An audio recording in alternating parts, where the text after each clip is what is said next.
ಹರಯೇ ನಮಃ. ನಿಮ್ಮೆಲ್ಲರಿಗೂ ತಿಳಿದಂತೆ ಚಾತುರ್ಮಾಸ್ಯಗಳ ಈ ಒಂದು ಪ್ರಸಂಗದಲ್ಲಿ ಅನೇಕ ತರಹದ ಮಾಸ ಧರ್ಮಗಳ ಅನುಗುಣವಾಗಿ ಧಾರ್ಮಿಕ ವಿಧಿವಿಧಾನಗಳು ಎಲ್ಲವೂ ಕೂಡ ನಡೀತಾ ಇದೆ.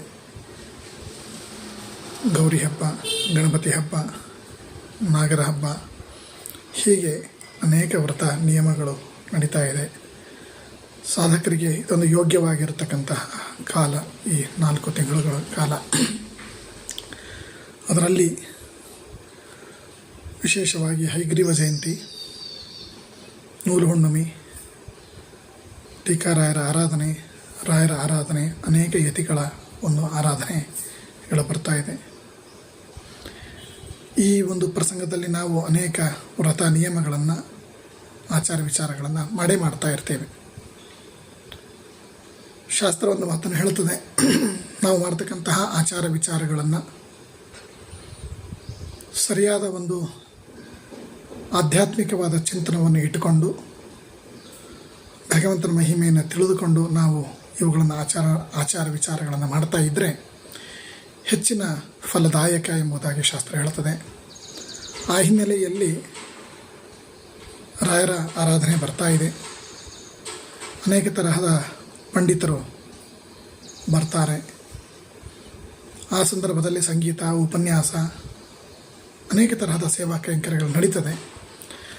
ಆದರೆ ಆ ಒಂದು 3-4 ದಿವಸಗಳಲ್ಲಿ ಮಾತ್ರ ಅದು ಸೀಮಿತ ಆಗಬಾರದು ಎನ್ನುವ ಹಿನ್ನೆಲೆಯಲ್ಲಿ ಮತ್ತು ಜ್ಞಾನದ ಕಾರ್ಯ ಅಖಂಡವಾಗಿ ಆಗಬೇಕು, ಅದೇ ಮನುಷ್ಯನಿಗೆ ಪರಮತಾರಕ ಎಂಬುದಾಗಿ ಒಂದು ಕಳೆದ ಬಾರಿ ನಾವು ಅದನ್ನು ಮಾಡಿದ್ದೀವಿ.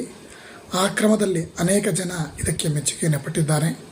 ಆ ಒಂದು ಹಿನ್ನೆಲೆಯಲ್ಲಿ ಈ ವರ್ಷವೂ ಕೂಡ ಇವತ್ತಿನಿಂದ ಅಂದರೆ 6ನೇ ತಾರೀಕಿನಿಂದ ಮತ್ತು 19ನೇ ತಾರೀಕಿನವರೆಗೆ, ಅಂದರೆ ಹಯಗ್ರೀವ ಜಯಂತಿ ಹುಣ್ಣಿಮೆಯವರೆಗೆ ಸುಮಾರು ಒಂದು 12-15 ಜನ ಪಂಡಿತರು ಇಲ್ಲಿ ನಮಗೆ ಆರಾಧನೆಯಲ್ಲಿ ಬರಲಿದ್ದಾರೆ.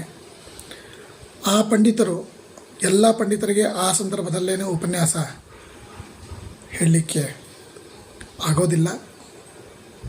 ಸುಮ್ಮನೆ ಒಂದು 10 ನಿಮಿಷ ಆಗಬಹುದು, ಇಷ್ಟೇ, ಬಹಳ ಹೊತ್ತು ಆಗಲಿಕ್ಕೆ ಆಗೋದಿಲ್ಲ.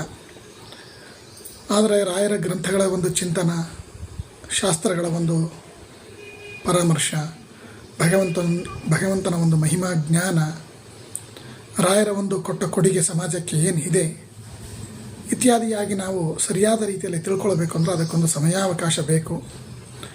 ಅದಕ್ಕಾಗಿ ಪ್ರತಿನಿತ್ಯ ಸಾಯಂಕಾಲ 5ರಿಂದ 6 ಗಂಟೆವರೆಗೆ ಪ್ರತಿಯೊಬ್ಬ ಪಂಡಿತರು, ಇಲ್ಲಿಗೆ ಆರಾಧನೆ ಪ್ರಸಂಗದಲ್ಲಿ ಬರುವಂತಹ ಪ್ರತಿಯೊಬ್ಬ ಪಂಡಿತರು ಕೂಡ 1 ತಾಸು ಯೂಟ್ಯೂಬ್ ಚಾನಲ್ದಲ್ಲಿ ಒಂದು ಆನ್ಲೈನ್ ಮುಖಾಂತರ ಒಬ್ಬೊಬ್ಬರು ಒಂದೊಂದು ರಾಯರ ಒಂದು ಗ್ರಂಥಗಳ ಮುಖಾಂತರ ಭಗವಂತನ ತತ್ವವನ್ನು ತಿಳಿಸಲಿದ್ದಾರೆ. ಅದಕ್ಕಾಗಿ ನೀವೆಲ್ಲರೂ ಕೂಡ ತಪ್ಪದೇ ಈ ಜ್ಞಾನದ ಒಂದು ಲಾಭವನ್ನು ಪಡೆದುಕೊಳ್ಳಬೇಕು. ಸಾಯಂಕಾಲ 5 ಗಂಟೆಯಿಂದ 6 ಗಂಟೆಯವರೆಗೆ ಇರ್ತದೆ. ಹೀಗಾಗಿ ಅದರ ಲಾಭವನ್ನು ಪಡ್ಕೊಳ್ಬೇಕು ಅಂತ ತಮ್ಮೆಲ್ಲರಿಗೂ ವಿಜ್ಞಾಪನೆ.